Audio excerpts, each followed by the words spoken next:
ভুল কথা আল্লাহর গায়ে সহ্য হবে না। অনেক মানুষ এমনটা বলে থাকেন, যদি তাকে কেউ নির্যাতন করে, জুলুম করে বা তাকে কেউ যদি কষ্ট দিয়ে থাকে, তাহলে অনেকেই এমনটা বলে থাকেন যে আল্লাহর গায়ে সহ্য হবে না। এই কথার দ্বারা উদ্দেশ্য হয়ে যায় আল্লাহ তাআলার শরীর আছে, নাউজুবিল্লাহ, আল্লাহ তাআলার শরীর আছে এই কথার দ্বারা বোঝা যায়।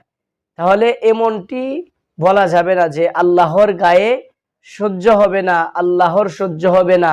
এমন কোনো কিছু নাই যেটা আল্লাহর সহ্য হয় না। আল্লাহ তাআলার সহ্যের বাহিরে এমন কোনো কিছু পৃথিবীতে নেই, এমন কথা বলা যাবে না।